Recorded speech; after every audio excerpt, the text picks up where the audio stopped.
The Jets, the Bills, Miami, the Pats, AFC East player rankings. Let's go.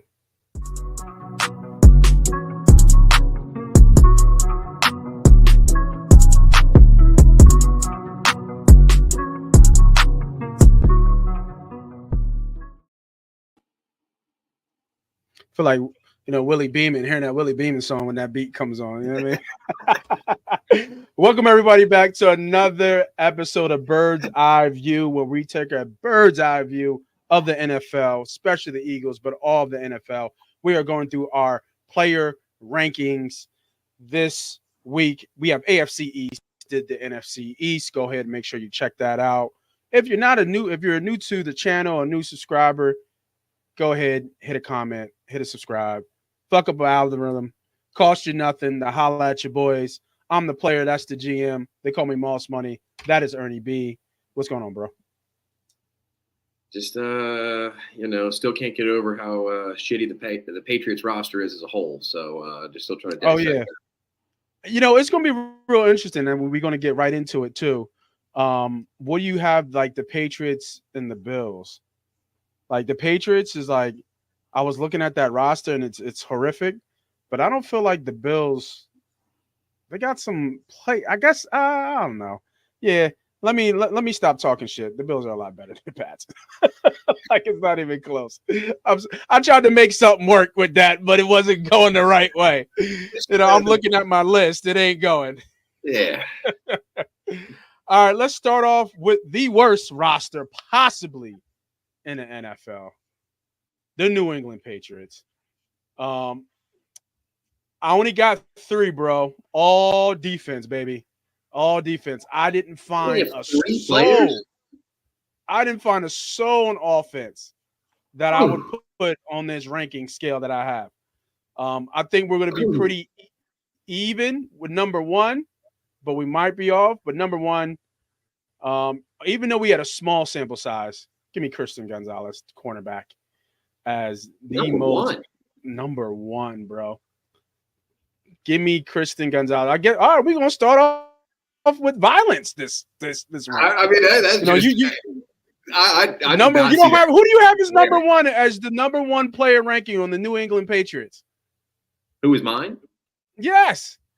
Matthew Judon. Oh, okay. He's number 2 for me. Okay, so we're okay. Okay. Yeah, we're okay.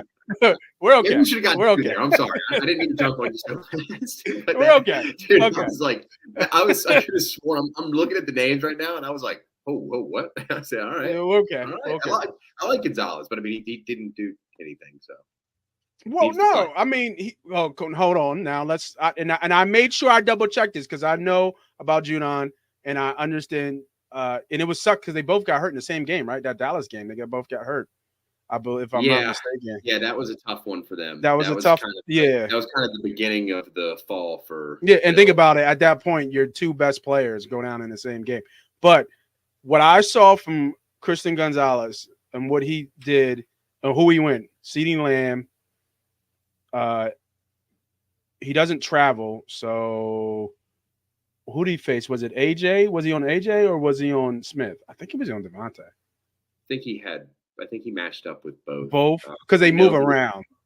They move around. He's good. Tyreek against Tyreek. He just I mean, he was the most talented corner coming out of the class. I mean, there were. I was interested. Him or Spoon? That class. It was him, Spoon, Banks. Witherspoon's good. Yeah, Banks is Banks. Porter was what, that first pick in the second round. Who was the other? There was another corner that went. Mississippi State. That's Forbes, Emmanuel Forbes. Forbes, yeah. Yeah, to Washington. Yeah, trash. Legs the size of this. Yeah. I'm skinny too, so that's rough. When we have rail on rail crime, then it's just bad.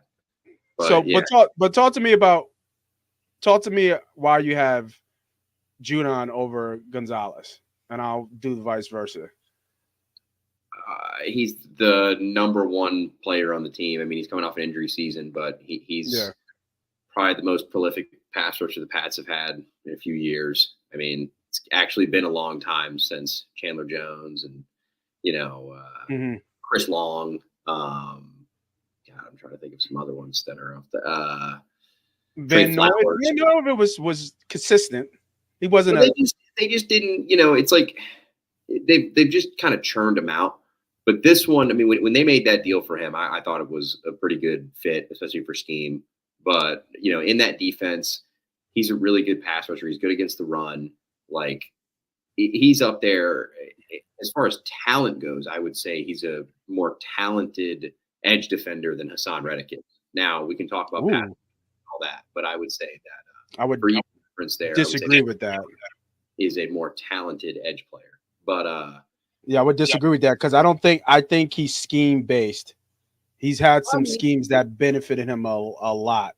Baltimore scheme is attacking. He's also played the hook. He's also played the flat. You know what I mean? Like he's he's done things at a really, really good level consistently. Mm-hmm. And I think that's all you can ask for from you can argue about the Panthers versus the Patriots, but in my opinion, the Patriots are the worst team in all of football. And I think they're bad. So a guy like to have Matt Judon, that's their beam of light. That's the only guy. I mean, he's a veteran that knows he's on a bad team. Yeah, he's a leader. Yep. You know what I mean? I mean, he this is all he has. I mean, these are the last years. I mean, he's 30 plus. I mean, he's done. But I just think when he is on the field, being the player that he is, I would just say as a total defender. For those who don't understand maybe what the hooks or the hook defender in the flat is just when we were all mad about Eagles defenders dropping into coverage, like our edge rushers, because Reddick didn't like doing that, Sweat didn't like doing that, but that's pretty prominent across the league, especially now. Because he don't get paid, he don't get paid to play the flat. So I'll go. I just think that it's always been a youth movement. I like that in the NFL, and I think Christian Gonzalez really had a really good chance of maybe pulling out Rookie of the Year. The way he started, Defensive Rookie of the Year, I said the way he started. He was Defensive Rookie of the Month. So Porter was pretty good too. He was, but it was just against some crazy talent, and I think that's what kind of. He's a high weight speed kid, man. I mean, he was, Gonzalez wasn't I don't have him in the tier of Gardner or Surtain as far as coming out of the draft, but when he came out of the draft, he was the number one. I mean, he had character concerns based on some teams thought he was timid. I could really care less. I don't need my corner to be Deion Sanders, but I mean, I like him to talk, but I mean. Quinyon Mitchell, the Eagles' first-round pick this year, he's a quiet guy. He doesn't really talk a lot, but when he does talk, he means it. So that's the kind of, I don't really, personality-wise, corners can be different kind of dudes. Yeah, I don't mind corners being flashy. That's what they are. I don't mind corners. Receiver, if I have a reserve receiver, I'm not upset about it. I can have a. Right. I'm a little bit different. I want my corners to yap a little bit because that's what they do. That's this in the type. It's like a receiver. Receivers yap. You know what I mean? I don't mind a quiet killer, but I don't mind a loud one either. You know what I mean? I don't mind a loud one either. Certain positions can go both ways. Yeah. But I think I don't know much about the new defensive coordinator. Obviously Patriots first time in 25 years is no Belichick and no Brady. Yeah, but it's Gerard Mayo. I mean, they built from within. Mayo has been running the defense for the Eagles or for the Patriots for the past few seasons. So, I mean, it was a collaborative effort between him and Steve Belichick, Bill's son, who's now with the Washington Huskies. Yep. But I don't think the person who got the thing was, I just looked it up, DeMarcus Covington is the person who got the title as the defensive coordinator. Yeah, defensive coordinator. You have to appoint somebody. You can't not have DC. Yeah, of course. I have a feeling Gerard Mayo is going to have his hands over. For sure. For sure. It'd be interesting how obviously he came up in the Patriots. I don't want to spend too long. Mayo's Belichick through and through. I mean, that's exactly similar to Vrabel. If you want to kind of talk about defense wise, you could kind of look at the way Vrabel does things. They were bend don't break though. They were always bend don't break in Tennessee. And that's kind of how New England's gonna try to be.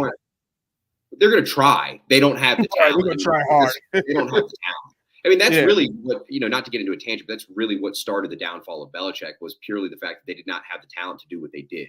I mean, he was hitting on 6th rounders, 7th rounders, and guys like Malcolm Butler making Super Bowl history, making plays. Pretty sure Malcolm Butler was a UDFA, but still, it's now they have a 1st-round corner, Christian Gonzalez. They've got a veteran edge rusher and Matt Judon. Yeah, give me your number 3. I got Michael Onwenu, man. Mike Onwenu is well, actually, technically, I have to give you my number 2. Onwenu is my number 2. Gonzalez is my number 3.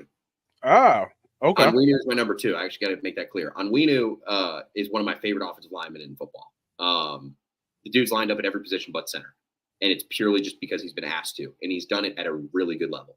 Can't remember if Onwenu was a 6th or 7th round pick out of Michigan, but dude, just the return on investment with this guy is like, I think I'm really frustrated the Eagles didn't somehow get him before the Patriots were able to take him when they did, because Onwenu has been nothing but solid since he got into the NFL. And I believe he's going to play starting left or right tackle for the team this year. Right, I believe. But, I mean, he starts at guard on both sides. He starts at tackle on both sides. Like, you want to talk about an offensive lineman, that's an offensive lineman in my opinion. Yeah, I mean, I remember him moving around. I don't know if I would consider him in that top 4. I mean, I think he's very important to the team, obviously, because of his versatility. I went with Christian Baltimore, big fellow who just got paid out of Bama. Now they both got paid this offseason, so they both deserve it. Well, yeah, I mean, and they had to pay people, right? They had to pay from within. I mean, they didn't have much. I believe they've extended everybody but Ramondre Stevenson. Jabril Peppers got money. Duggar got money. Barmore got money. Keep people around. Yeah, I mean, they had to do some in-house stuff because they weren't very attractive in free agency. Get a check to get your ass whipped every week. But number 3 for me, I had, like I said, Christian Baltimore. Led the team in sacks. Obviously, Judon got hurt, but he still led the team in sacks. Baltimore had a really good season, and I think he really came on. He really came on strong this year in terms of. He's been a game record. It's been a game record. He's one of the small beams of light this franchise has, but Christian Barmore is for sure up there for me. Yeah. So, but that's all I have. I had this 3 deep. I didn't choose one offensive player. Not one. So I got what? I got Judon, Onwenu, Christian Gonzalez. Honorable mentions: Christian Barmore, Kyle Duggar. The safety. Duggar's the safety out of Lenore-Ryan. He's damn good. Kind of a problem is all these guys are part of a really kind of shit team that hasn't really been under the microscope very much ever since Brady left. And now that Bill's gone, nobody really cares. So outside of New England, I don't think there's a whole lot of love going on for this franchise at the moment. And there's not many beams of light, but I think we kind of touched on the few that they have. But it's all right. I mean, they got Drake May now. He's got a lot on his shoulders. We'll see what they do. Yeah. We will see what they do. All right. So we went from the bottom of the bucket. Let's go right to the top. The New York Jets. Jets. I think this one is pretty. I think it's pretty easy. I guess it's just ranking of where you have them. Yeah, I mean that would be. Sauce is obviously number 1 over Aaron Rodgers. Yes, I feel like we're on the same. We're supposed to be on the same tune, but this is why I'm the player and you're the GM because we're not. 17. I mean, Rodgers is overrated. He's overrated. He's overrated. The Green Bay Packers. What did you expect? He's overrated. Like before, I was a big Rodgers fan, but especially the way this year is going, like, and we kind of talked about it when the camera wasn't rolling, man. They need a lot of things to go right for them. And he's by far the biggest. Yeah, they need one a lot that of things to go. They need a lot of things to go right. He's being himself. I'm going to go ahead and tell you, Aaron Rodgers is my number 1 as far as he's the most valuable player to the New York Jets. They will only go as far as he leads them. And you had Sauce at number 1. I had Sauce at number 1. All right, who's your just because two? he's the consensus best corner in the league. I have Patrick Surtain number one, but yeah, he's really good. he's really good. You got Surtain as number one? Yes. It's Teach Tate. It's one of the most technical corners to come out of college. I've said it since his draft class. And I was a really big JC Hoare fan. But, yeah, Patrick Surtain is disgusting.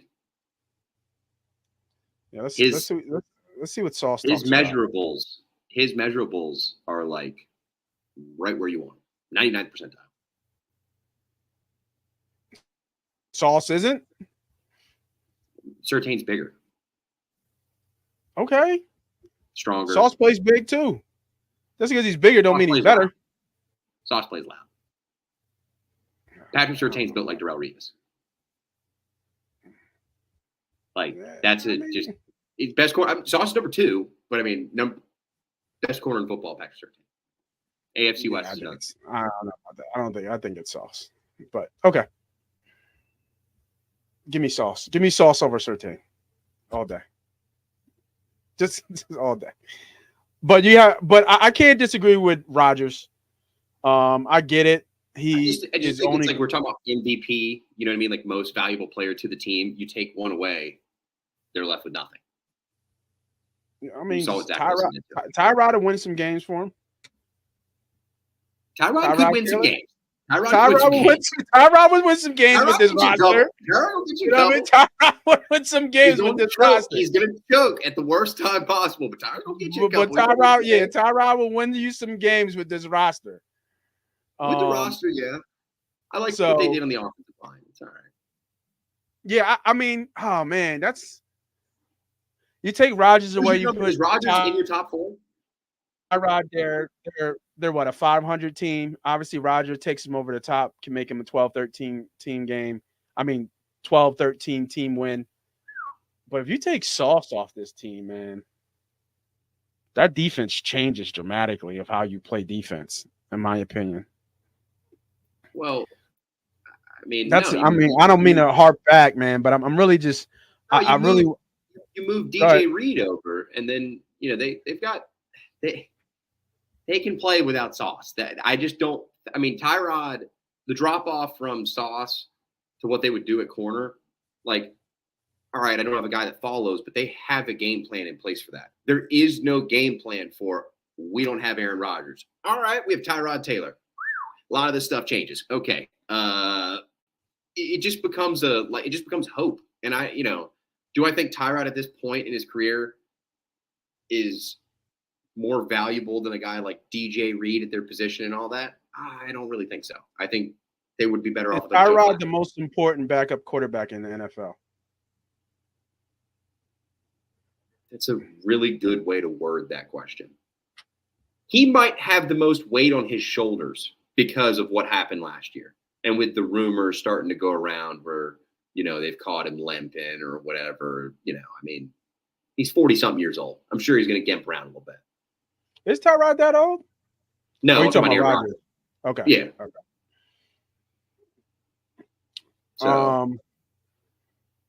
So I was thinking about another question that I was going to go with, but I was going to ask. My bad. I'm not to cut you off. What do you have? Is Rodgers in your top 10 in terms of quarterbacks?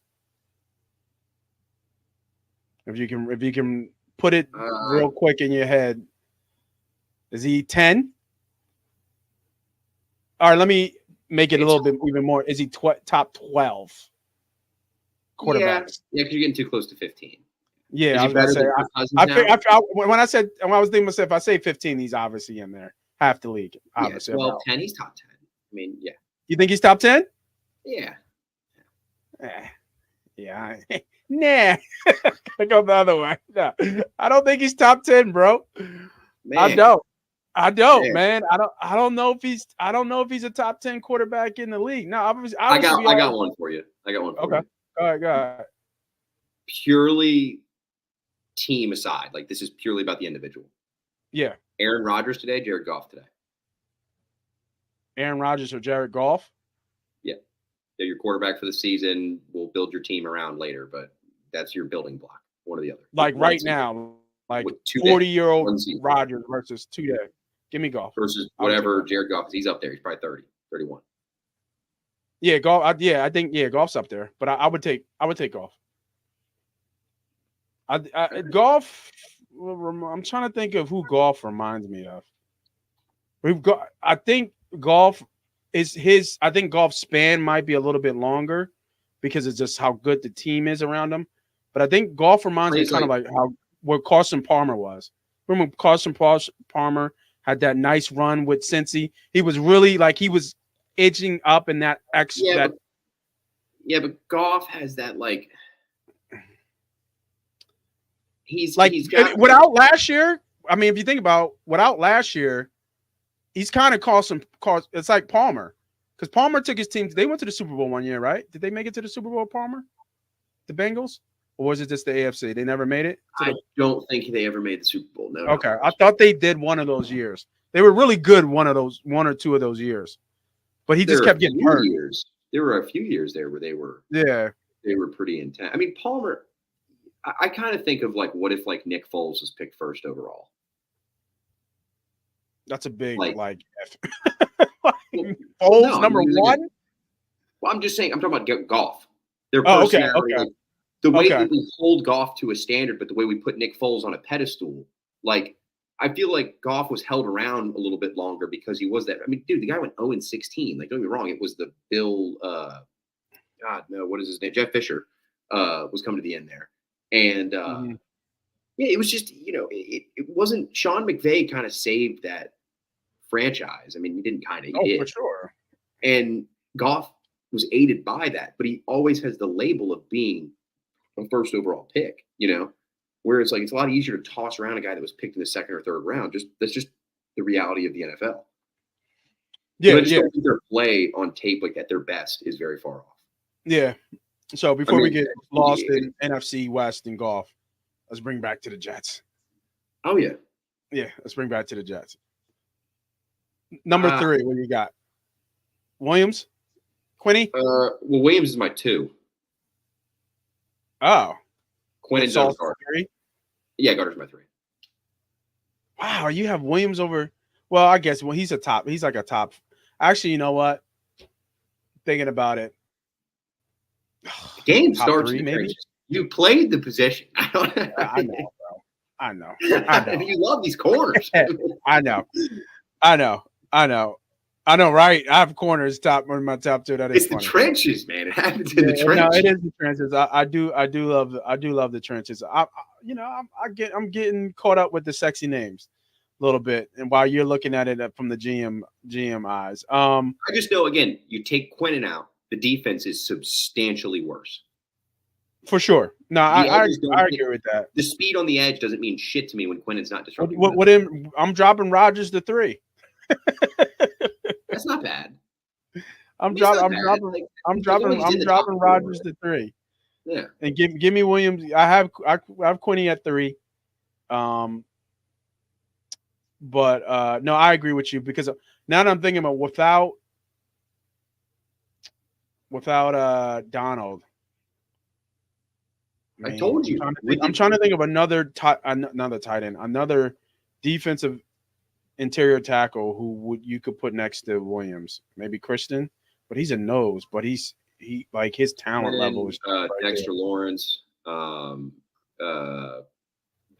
kid that just signed with the Raiders from the Dolphins out of Clemson. Christian, right? Wilkins. Yeah, Christian Wilkins. Yeah, Wilkins. He'd be one of them. But out of Lawrence, Wilkins, and Williams, what I think it's Williams, man. Ed Oliver, we're gonna talk about him in a minute, but he's up there. Yeah, he's up there, but I don't think he's in that tier. I think he's a tier lower. Not yet, but he took he had a really good leap. I think Ed Oliver and like probably Carter's in that same tier. I would put Carter in that. Yeah, I don't know. At this point, him coming off. Yeah, I don't think I would put Carter in the tier 1 yet. Not yet. Not yet, but he's itching. He's right. He's a tweener. He's right in between. What has to be clear about Jalen Carter is as long as the kid plays the game, as long as he plays the game and stays out of trouble off the field, he's going to be up there as one of the top guys. Now, Quentin Williams, though, is an established football player at this level consistently, kind of like what I said about Matt Judon. Now, Williams is at a much better level. He just got paid, well-deserved. He's young. He's in the prime. This is a franchise cornerstone. Whereas, like, Rodgers is kind of a bridge. This is their building block. I mean, Williams is just there's debate he could be the most important player on the team. Yeah, no, I agree. But I would have Rodgers, Williams, Gardner, and then my number 4. You have a 4 for this one, right? Yeah, I do have 4 for him. I do have 4. Wait, so what's your 3 now? It's you have Williams. So I switched to have Gardner, Williams, Rodgers, and I went Garrett Wilson. Yeah, Garrett Wilson's. Yeah, it was him or Breece Hall. I thought about Hall, but I mean, I look Wilson because he's like his floor is so much higher than Breece's is. Like, I just think that like Wilson's a safe. He's kind of like their Devontae Smith is the way like this kid. Yeah, I mean he's a number 1, so that's what I'm saying. But I mean Smith would be in a lot of teams too. But I'm just their play style. He's very finesse, very nuanced, but he's going to make big catches that you're like, how is this kid making these catches? He's going to take hits. He's going to get right back up. Like, the dude just works his ass off. Like, that's why I'm going to take Wilson over Hall, but I do want to make it clear that Breece Hall was up there. Yeah, I mean, just by pure volume, what they had to do last year, they stacked the box, obviously, and tried to make Zach Wilson beat them. And not work. It'll be interesting what they do with Hall now. But when I look back at what he did last year, and obviously, he's putting together, a little bit of body work. First year he got hurt, and then the next year he actually played all 17. But he only had 2 games where he went over 100 yards. Now I think that's because of who they were and how they had to play. So it'll be a little bit different this year. But also, I'm not sure how good this offensive line is at running blocking either, especially with new tackles coming in. I think that takes time. So I didn't have him on the list really at all. I thought about it, but he was a sexy name. But when you break it down from a X and O standpoint on offense, I'm not sure with the player. I know that Garrett Wilson having a bad season is above Breece Hall's worst season, if that makes sense in a way. Say that one more time. So Garrett Wilson's floor is higher as a prospect, as a player. Garrett Wilson at his worst, which not saying he just wakes up and forgets how to play football, but not meeting expectations compared to a guy like Breece Hall is higher as far as performance goes. I would take the Garrett Wilson a safer bet than Breece Hall's low. And a lot of that comes to do with injury. And that is Hall does not have the cleanest record as far as health goes. So last year we did a 4-leg parlay for receivers going over per division, and then kind of it started to morph into what's this going to look like total, and we completely smashed the bet. I think it was like 25-1 or something like that, something nice. But I'll tell you right now, Garrett Wilson will easily get 1,200 yards next year as long as Rodgers stays healthy. And even if Rodgers doesn't stay healthy, I think the difference between Zach Wilson and Tyrod, I think that still makes a pretty big difference in terms of Wilson. Because I think if I check, Wilson had over 1,000 yards last 2 years. He's played with nobody. Obviously getting force-fed, 150 targets a year. He's an Ohio State receiver, man. I'm not really too worried about it. They did come out and be pretty dominant. Like he's so smooth. And I think they've always said when receivers, that third to fourth, some of them, obviously nowadays when you take receivers high, they're looking to be that guy year one. But kind of not too long ago, maybe 3, maybe even 5 years ago, league changes so fast that kind of projection for receivers, that third year was really when they were supposed to take that jump, around that third year marker. And that's where Wilson is. So I expect Wilson to have a huge year this year. So right on time, man. We hit the half an hour mark as we up if you do. So if you guys, we gave you the bottom of the barrel, top of the cream of the crop, as they say, of this with this more likely division. We're about to get into the meat and potatoes with the Bills in Miami. But if you like this type of talk, if you're on my side being the player, if you're on Ernie B's side looking at the GM, make sure you drop them comments below and let us know what you think about our playing rankings. Drop your playing rankings down below. Be a fan of Bird's Eye View. Join the flock and let's soar together. I just kind of all came with that shit in my head and it just kind of played on words. I don't know what I'm talking about, but it's just flowing, bro. It's just flowing. Yeah. Fly away, baby. Fly, yeah. Right. Miami, so easy, in my opinion. I don't see how. Actually, you know what? Number one might be the one that might be a little bit different on your end. Tyreek Hill. No, I got Tua. That was what I was thinking. I have Tua because everything starts with him. Who is it? Who used to play for the Eagles? Who's really good at commentating right now? Linebacker. He wasn't that good. He's been more important as a commentator right now. Oh, he's got a brother who. What's his goddamn name? Oh, Acho. Manuel Acho. Yeah. Huge Tua fan. Always breaking down Tua's numbers and how good Tua is and what the drop off. This is like how you have Rodgers won. This is what I have for the Miami Dolphins is the drop off from Tua to who's behind Tua. I don't even know who their backup is. Their backup That's quarterback. They are. Yeah, who's Miami's backup quarterback? Computer freezing on me. Hold on, I give it to you in 2 seconds. So as he's looking for that, yeah, Mike White. I think Mike White. Mike White has his jersey in the Hall of Fame. Mike White. Wow.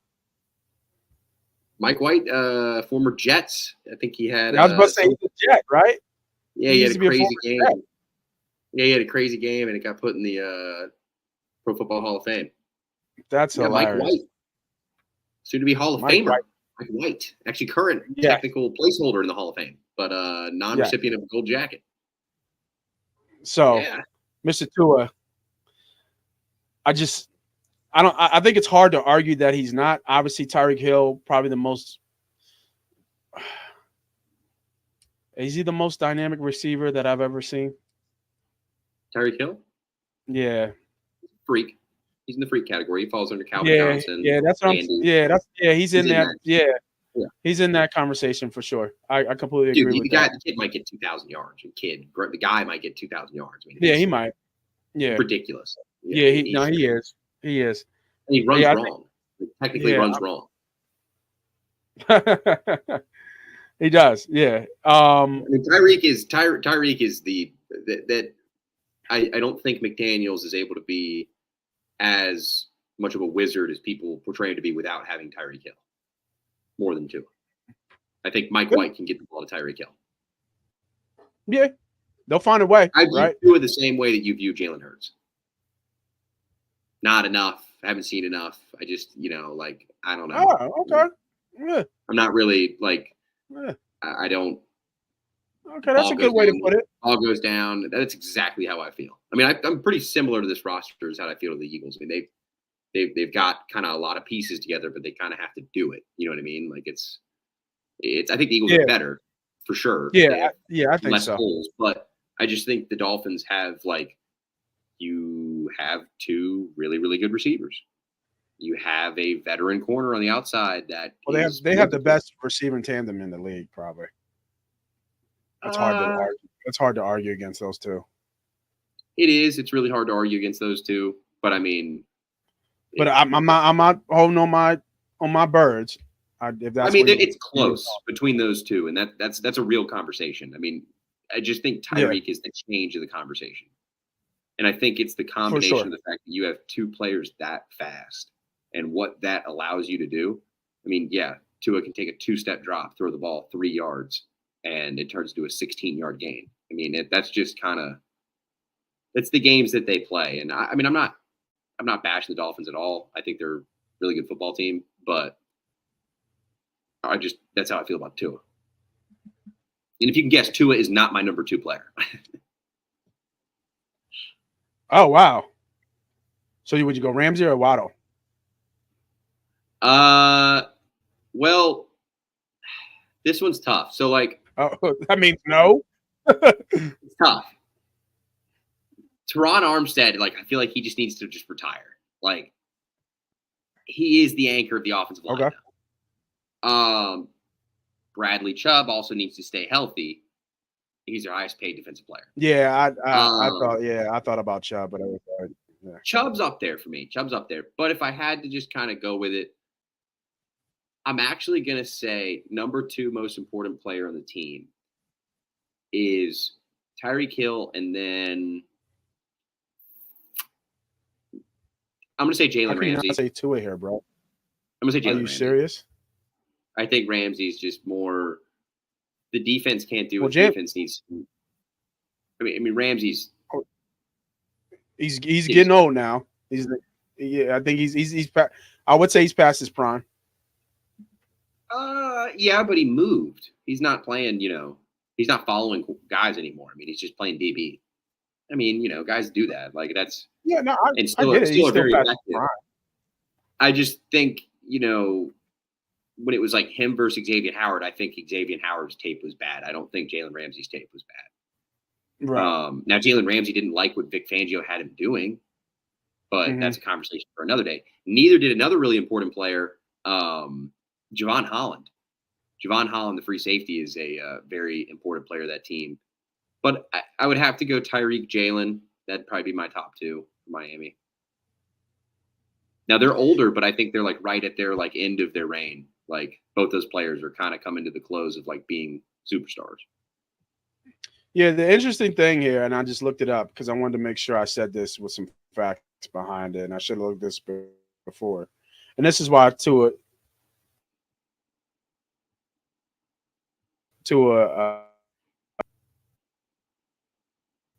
last name? Tagovailoa. Can you hear me? Yeah, you're breaking up a little bit. I was breaking up a little bit. Yeah, you're breaking up a little bit. So Tagovailoa sounds awful. Well, am I still breaking up? You're just a little blurry, but you're. Yeah, all right. I won't even try it. Yeah, no, it was coming out horrible. It was. Tagovailoa.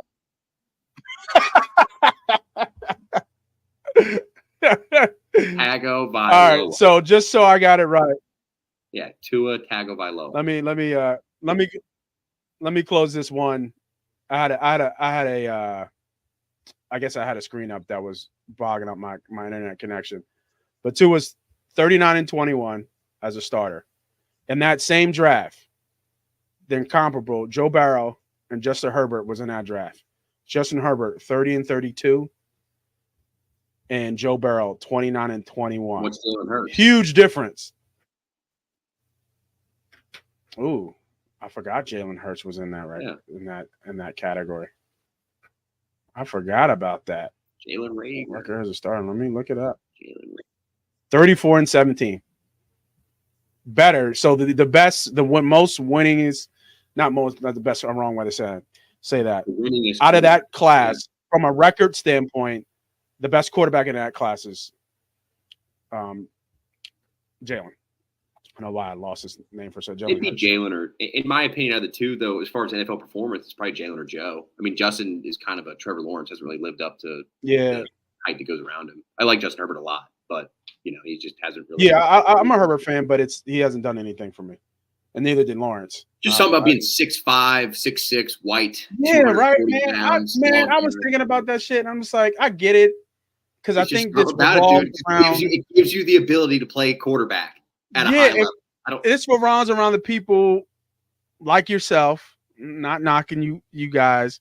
You study film, you watch the 22, you absolutely love football, the X's and O's, the salary crap, all that stuff, the measurables, the intangibles.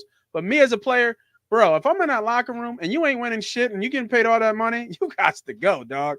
And that's it, but it's like I feel the same way. And it's like I was funny enough, I turned on Carson and Doug before kind of things started happening as a typical Negadelphian, as they call us. But it's like Carson just, it's like you said, like you could just see the confidence was gone. And it's like in my quarterback, I need confidence. And I just swing this back to Tua. I just don't know that dude exudes QB1 to me. Like 64 wins don't exude QB1 to you? No? He just doesn't. It just, I like him. I like him. I don't love him. And that's, he's probably the third best quarterback in this. And can't even count Drake May. I mean, Rodgers is better, and Allen is far on another planet than Tua. Yeah, we'll get to Josh in a second, the sideboard. Yeah, just looking at those numbers compared to, especially in a maybe. Jalen is a great comparison to make. I mean, Tua and Jalen is a really good comparison considering the whole Alabama thing. And then they've been compared their whole lives. Tua is kind of a little red shirt. I'm trying to think. What was a more now? You got to help me here because I don't know. And I don't want to put you on the spot too much, but if you can think of it fast, great. That class, like when was there another class of that caliber of quarterbacks that came out that you could compare this class to? If you can, because I'm trying to think. Or maybe, but that's I think that's the 03 or 04 is the Manning, Rivers, Roethlisberger. Okay, I'll take that. But we got to go that they're 3 Hall of Famers, right? So. Yeah, I mean, 3 potential Hall of Famers for sure. But Manning's going to get a Hall of Fame, obviously. He will because of his last name. But and so will Ben. Roethlisberger will get in as well. Big Ben's going to get in, regardless of how many women he touches that don't want to be touched. Roethlisberger's going to get in. I completely agree. But he will get in. Pittsburgh Steelers. How about another? Like you think with Aaron Rodgers, Green Bay Packers. They're going to put him on a pedestal. Right. He's a gold jacket guy. Rivers, I think he reminds me kind of like Rivers could be one of the biggest snubs in my opinion. Like he could be. He reminds me of Warren Moon, right? Like just so many years, so many passing yards. He's up there. I think it's so many expectations set high because like the teams were so good. Teams. Yeah, that's what I'm saying. The teams were so good, and it's like just nothing ever amounted to it. Like it's like I think wrong era, bro. He was in the wrong era. He was in the wrong era. He was in the Manning and Brady era, and it just couldn't do nothing about that. Couldn't do nothing about that. No, the AFC was stacked, bro. Yeah, I would have hated to get drafted to an AFC team. But he did have LT for a long time, so that's Antonio Gates, dude. Like, I mean, talking about they were disgusting. I mean, they had Ian McCardell. I mean, you had some names out there. You had Junior there when Junior was in his prime. Yeah, they had probably tail end of his prime. But Antonio Cromartie was on that team. Cromartie's one of the most underrated cornerbacks of all time, for sure. Yeah. So that was some good teams, but yeah, I like that. I like that comparison. But I think Tua does have some numbers to stand on, and I'd still. The reason why I bring up from a production standpoint, regardless of Super Bowls, like at this point at least, I think we can say that class is like possibly close. Yeah, for sure. So I have 2 and 1. I have Hills 2. You already talked about Tyreek. Just put word freak next to him. I do have Ramsey 3, and I went Waddle 4. Then you gotta have Batman and Robin, obviously with Hill and Waddle. I've got so I had a Jalen on Jalen kind of like issue here, but just to be different, I'm gonna go Jalen Phillips. The young pass rusher out of Miami. He got hurt too. I think he had an ACL last year, but he's kind of essential to their development. I think kind of the way you went with the Christian Gonzalez thing. I think what we've seen on tape that he's put on is pretty awesome. And if he can just stay healthy, I mean, that's kind of the question with him. If he can stay healthy, I think he's going to be a really important player. And then I think I'm going to go 5 on this team just because I'm including Jalen Phillips, but Waddle and Tua would be the other remaining players. Oh, okay. I was thinking about Brooks. I thought you were going to hit me with Brooks, Jordan Brooks. He's a no. Javon Holland would be the only other name to talk about. I brought him up a little bit earlier, but Holland is a pretty damn good free safety. Holland's a kind of underappreciated household name, at least. It's kind of a nerd name for NFL people. Yeah, I love the signing out there too with Calais Campbell that they got. He's a max. Man, I was funny enough, people think because he's 6'7" that he can play nose, and he's never lined up at nose. No, he's not. He's like a Seymour clone to me. Yeah, Seymour was a little bit more productive from a sack perspective, but he's just like Campbell's gonna have that kind of longevity where it's just like, dude, that guy played that many years like in the NFL. Like, what's his 18, 17, 18, 17 years? It's got to be 17 or 18 because Mercedes Lewis should break the record this year at 19 or tie it or whatever it is. I think it might be for tight ends. I'm not sure. I can't remember how many Brady did. Yeah, I'm not sure either. I know they made a big deal about the Mercedes Lewis thing. Mercedes Lewis from Jacksonville? When he played on Miami? No. He's on the Bears. They just signed him the other day for his 19th season. Oh, wow. He's still playing? Yeah, Mercedes Lewis. He played back in the day with like Fred Taylor and shit, right? I want to say Mercedes Lewis was drafted in like 2007 or something, or 2006, something like that, at UCLA. Yeah, I think Brunel might have been done by then. Fred might have been done. Fred Taylor ended up with the Patriots, right? I think when he finished off. Yeah. Yeah. He wasn't Fred Taylor no more, though, at that point. No. He was washed. But I'm pretty sure he ended up on like a lot of players end up doing that. Yeah. Cool. All right.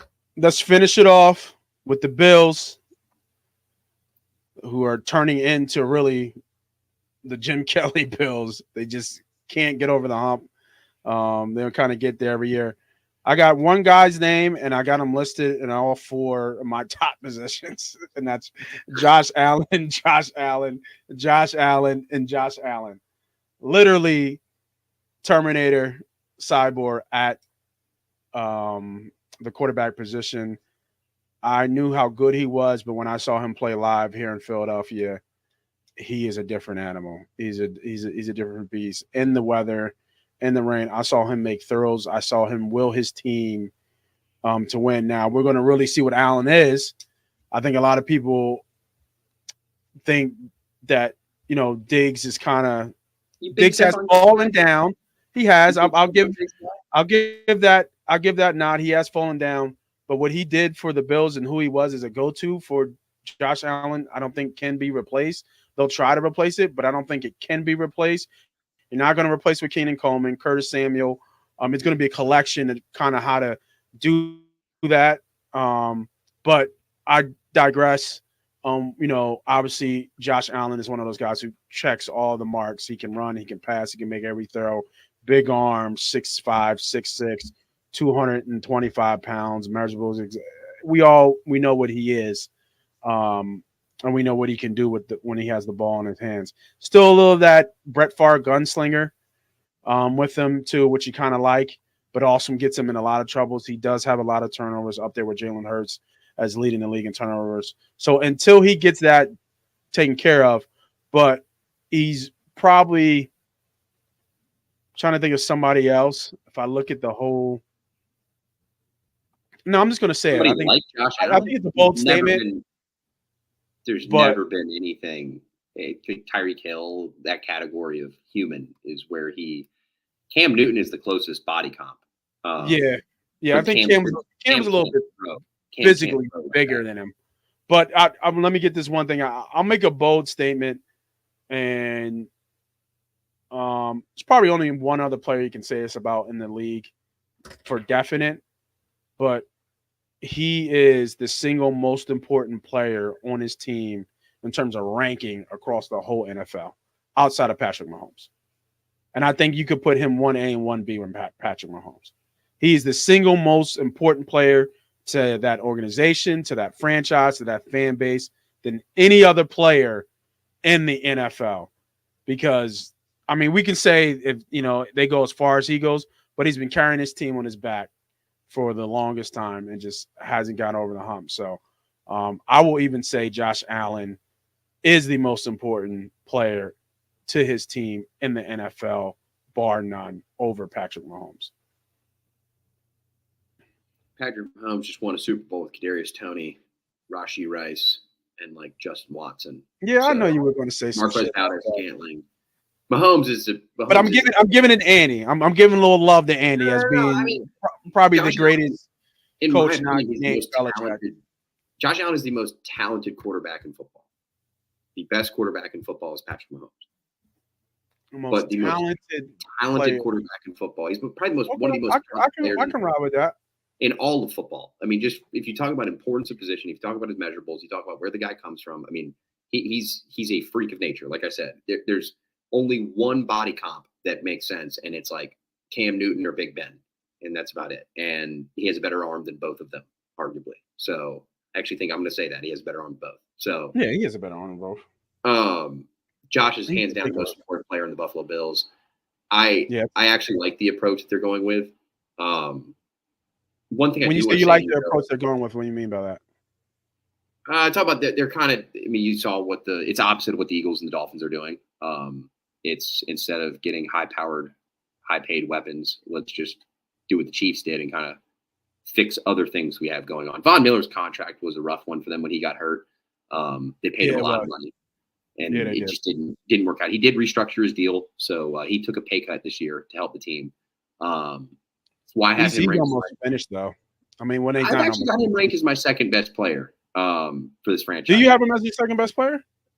Von Miller, for the Bills to be better than the New York Jets this year on paper, like we're talking X's and O's here. Von Miller's got to not be Von Miller of the past, but he has to be a disruptive player. And I think Von Miller and Greg Rousseau on the edge is still a pretty good group. Ed Oliver, Daquan Jones in the middle. Yeah, Spencer Spencer is good too. I remember watching him play last year. He actually flashed a little bit last year. Epinesa. Oh, Epinesa. I'm sorry. Yeah, AJ Epinesa. Yeah. He had some really, really good snaps. Terrorized the Eagles in that game.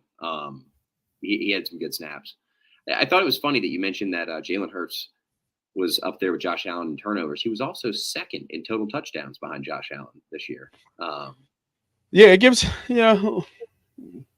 it almost it cancels each other out, right? You have 100, you damn near have 50 total touchdowns, but then you have 48 turnovers. So it's just like, and Allen's got a lot of those kind of the same thing as Jalen. They've got to chill out with the superhero ball, but it kind of comes down to a point where it's like the plays and the highlights that we harp on of like when you're trying to explain to somebody how good somebody is that maybe doesn't know a lot about the game. You're bringing up those highlights, but those highlights are uncanny. They're off script. They're not doing what they're being told to do. So it's such a hard, thing to gauge of like, okay, when do we tell them to stop? Or when do we tell them? Because they make things happen. So Allen's a special player. I was kind of curious how you felt about the Von Miller thing. You think he's kind of old? Well, I was a fan of Von Miller a little bit last year. I think that you saw that get off kind of come back a little bit as I was watching some of the games. But yeah, I do think he's a race for most of the season when he came back. Yeah. And from what I understand in the Buffalo media is it was sooner than he kind of rushed it back. But I mean, you paid him the money you paid him. For them to be like, I think you said this, and I disagree with what you said here. For them to be, they're not going to be a contender because better than the Jets. For them to be better than the Jets. For them to be better than the Jets, Von Miller has to be Miller of old. That's the only way. He doesn't have to be Von Miller of old. He just has to be disruptive. That is Von Miller of old. He's got to be one. He's got to be back in form. I mean, ankle flexion, as they'll say in the scout. Yeah. Like, I mean, you're talking about. He's got to be Von of old for them to be good. Because when you look at this roster and you look at this defense, they got some names. Like my number 2 is Milano. You know who plays next to Milano? That's a name for like a inside the NFL kind of name there. Terrell Bernard, I believe he was a 3rd round pick out of Baylor. He stepped in for Milano and put some awesome tape on. I mean, just really well understanding the game, a little bit undersized, but kind of that modern NFL linebacker build. But like you bring up Milano, I think Milano and Bernard is probably a top 5 inside linebacker tandem in the NFL. I agree. Yeah. I mean, they've got, and then you got to talk about the outside corner is kind of a bit of a rough spot for him. Christian Benford is one of the hometown players I can't believe the Eagles never got, but he was a 7th round pick out of Villanova from a few years ago.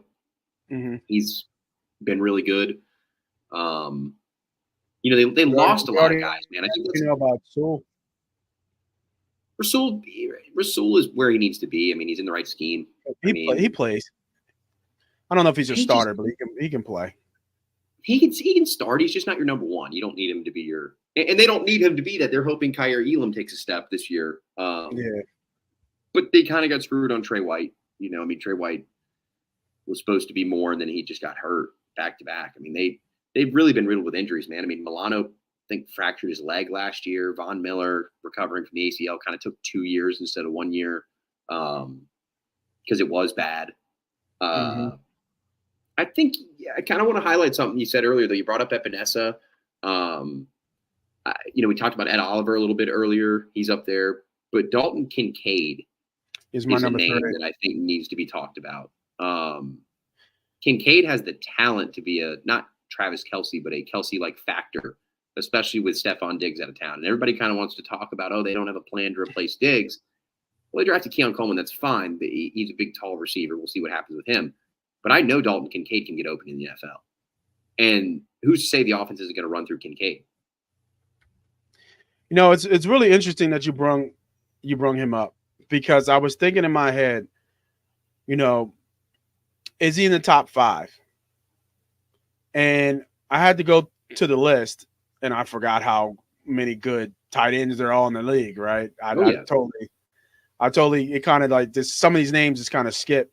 Obviously, for me, the GOAT in tight end position is obviously Kelce. Then you have Kittle. I don't know how I forgot about Mark Andrews out of Baltimore. Obviously, he was hurt last year, but we know what Mark Andrews is to the Baltimore Ravens. But these are some of the names that I completely forgot about and how I would kind of rank them.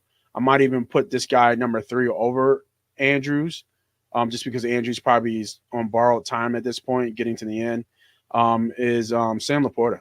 Sam Laporta's a beast. Great year. Sam Laporta.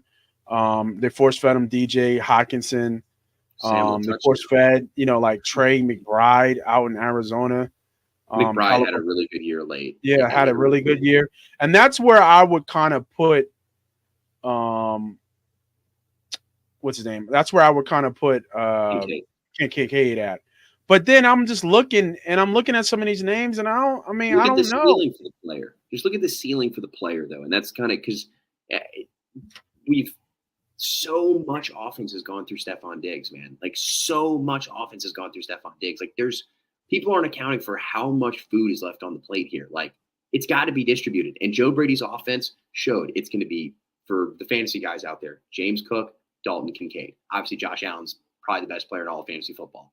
Jalen Hurts might be a close second. But what we're trying to get at here is Kincaid is not a top 4 player yet. But for the Bills, I'll do something different. I'll bring up a guy on offense, Kincaid, a name that I thought could be mentioned in the top 4 but wasn't. Then I want to talk about Teron Johnson. And I wanted to make a point to talk about Teron Johnson, because Teron Johnson might be one of the most underappreciated nickel defenders in the entire league. This dude does it week in, week out at a very, very high level. He gets paid good money. So for the people that don't know, he makes $8.5 million. Now at nickel, that's pretty good money. For comparison, that's about what CJ Gardner-Johnson makes playing starting safety for the Eagles. So to put it in perspective, but they've got players, man. They've got really good players at positions across the board. They might not have the superstar talent that they had with Diggs, Trey White, and so on and so forth. But with young guys like Epinesa at defensive end, Dalton Kincaid at tight end, James Cook at running back, I just think the Bills and the Jets could just be totally Bills, could be totally Jets, or this could be a dogfight for this division with Miami lurking. Yeah, no, I agree. I like what we were saying about Kincaid in terms of his ceiling. Where would you rank him against the other guys in the NFL? I think he's a top 10 tight end at his peak, and I think at his peak maybe 6. He might hit 5, but the guys who are in the top 5, I just can't put him over Laporta. I can see a top 5 finish for Kincaid, but I can't put him over Hockenson. I don't think he's his talent. What he means to even when he means to their team, what those two mean to their team, I don't think he's in that tier. I think he's in a tier lower. You know what I mean? Like let's switch gear. Where you put Goddard at? Do you put Goddard lower than them? Like, is Goddard and Kincaid in the same tier? Because that's what I'm kind of feeling. They are, but it's based on Goddard's production with injury history and then Kincaid's projection. It's nothing to do about what Kincaid has done. It's about what he can be and what I think he will be at Dallas Goedert level impact. Yeah. Goddard's a really good player, man. People don't understand. He gets hurt. Kind of a rag doll, and he gets thrown and he lands awkwardly, and your human body, for a guy that doesn't necessarily take dietitian and nutrition to a Tom Brady level, your body doesn't really like that. So he's an old tough breaks too. He's just weird how he falls. Like you said, I think that was perfectly explained. He's never had a normal injury, man. If you look at everything that's happened to Dallas Goedert, if you look at the arm break, the fracture that he also came back in like 3 weeks, which is ridiculous for a fracture. That's unheard of. Dude's tough as nails. But if you look at the fall, I mean, it's him trying to get like an extra half a yard because that's just the player he is. You can circle this back to the conversation about freelancing quarterbacks. At what point do you try to reel a guy in for their own well-being? I don't know. That half a yard could be it on remember Zach Ertz's touchdown in the Super Bowl. I mean, half a yard makes it, man. Yeah, I agree. Love the conversation today. Broke down all the top player rankings as we see fit, as their importance to their respective team.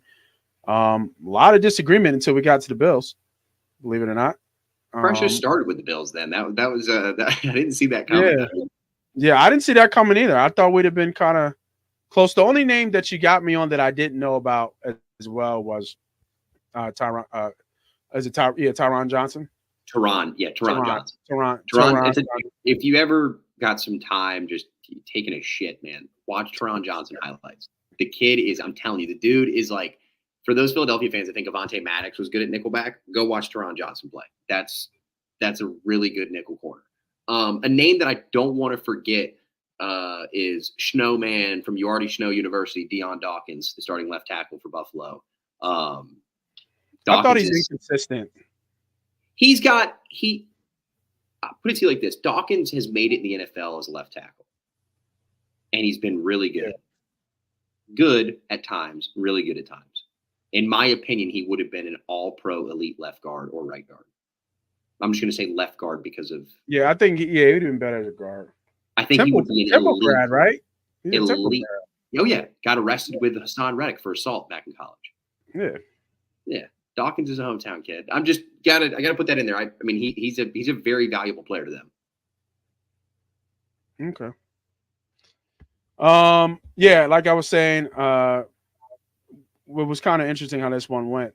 I didn't think it would go this way, but obviously that's the play of the game. That's why I look at it as a player. I'm gonna talk about all the sexy names everybody know about, and the GM over there is gonna give me some detailed names that we don't know too much about and give us some analysts. And I love the dynamic that we're doing here. So for Ernie B, for myself, Moss Money, this is another episode of Bird's Eye View. We will be switching gears next week. Let's hit back over to the NFC. Let's go NFC West next week. Should be NFC West. Yeah, that'd be a good one to run through. So yeah, we're just gonna bounce around, just back and forth. Yeah, hit him with the with the. it's gonna be an absolute shit show when Matt Stafford's name comes up, but should be fun. Should be fun. Oh, it's gonna be. All right, Bernie B, Moss Money, like he was saying, bird's eye view, baby. See you guys next week.